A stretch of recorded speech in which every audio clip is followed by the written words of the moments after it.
The name is Dan Muse. And if you hadn't heard of him by the time the hockey team announced he'd be the head coach for the next however long, stand in line. Good morning to you. Good Thursday morning. I'm Dan Kovacevic of DK Pittsburgh Sports. This is Daily Shot of Penguins. It comes your way bright and early every weekday. If you're into football and or baseball, I also offer daily shots of Steelers and Pirates in the same place that you found this.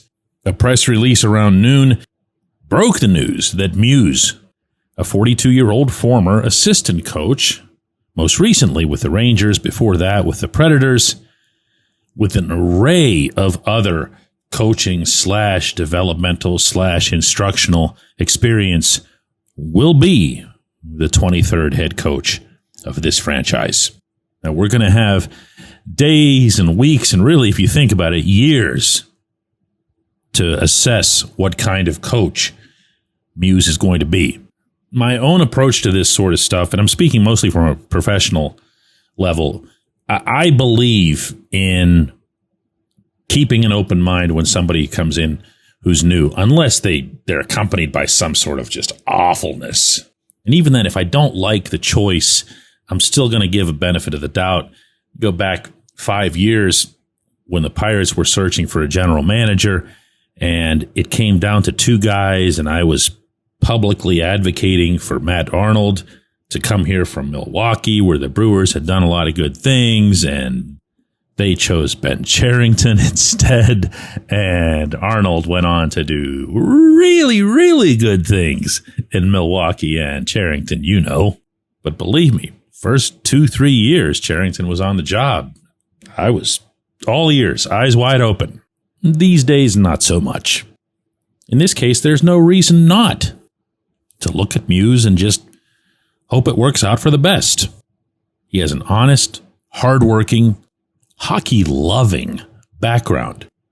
In the videos and so forth that our staff were able to uncover yesterday, the coaching discussions that he has, the virtual clinics that he's conducted, this is an intelligent dude. In fact, you want to know something?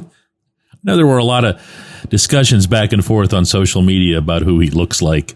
And the winner, I believe, just by popular consensus, was Joe Block, the announcer on the Pirates broadcast. And that's actually a really good call.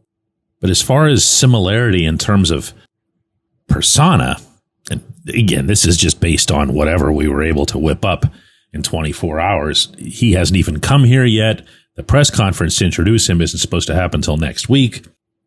But I picked up on a whole lot of Kyle Dubas there. And I say that entirely in the positive frame of mind. I really do. I have not applauded every single thing that Dubas has ever done. You've heard some pretty strong criticisms here at times. I'm going to guess he's pretty harsh on himself at times as well. But when I think of Dubas, the first trait that crosses my mind is his thoughtfulness. He invests a lot of time and energy and imagination into what it is that he's trying to do and how he's going about it.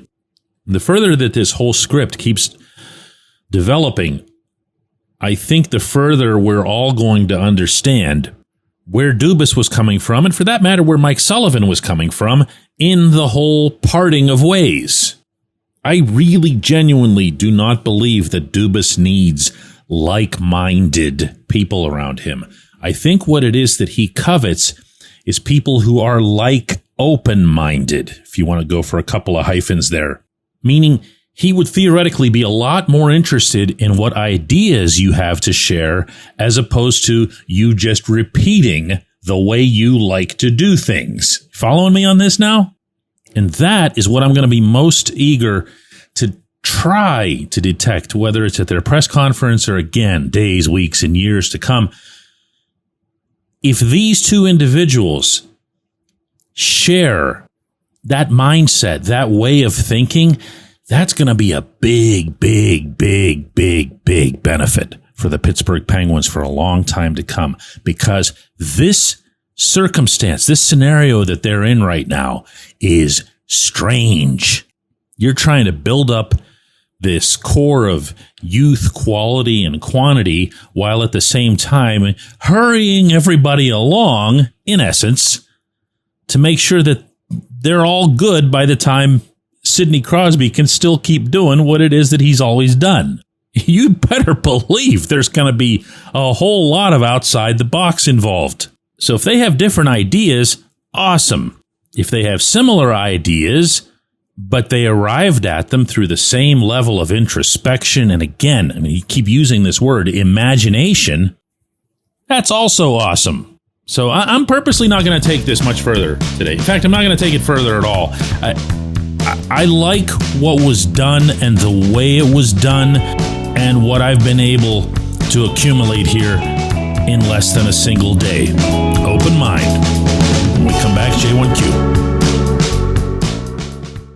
This episode is brought to you by Bet Online, your number one source for all your summer sports needs this season, from Major League Baseball, golf, NHL, NBA playoffs.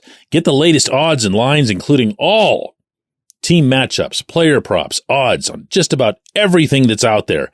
Head to the website today or use your mobile device to get in on the action. Bet Online, where the game starts.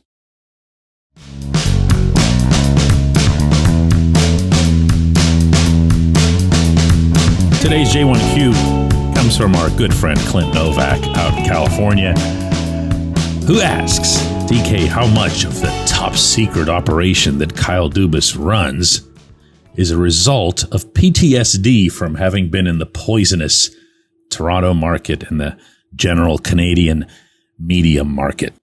And for anybody who didn't pick up on this, what Clint is referring to is that the press release broke the news of Dan Muse's hiring, just as the press release broke the news of Mike Sullivan's firing, just as the press release broke the news of Erik Karlsson's acquisition. And it's a pretty long list, and all of them have been attached to Dubas. Now, I have shared on this program and in writing for a long time now that Dubas is intensely secretive.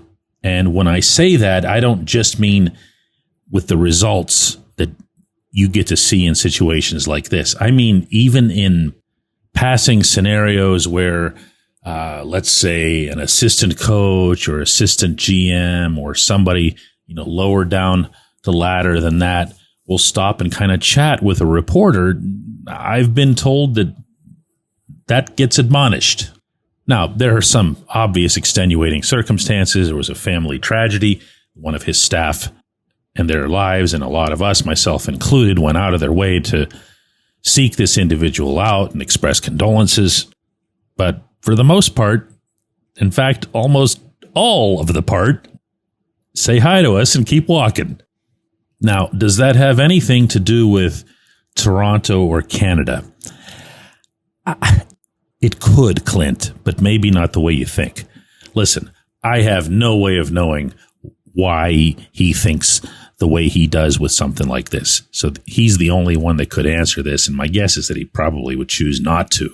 But since you're asking me the question, I'll answer it as best as I can from my own perspective, which is that when Dubas first arrived in Pittsburgh and shortly thereafter, there were a couple situations in which there was either a quote from Dubas or some other bit of information that related to the Penguins that showed up in a Toronto newspaper first.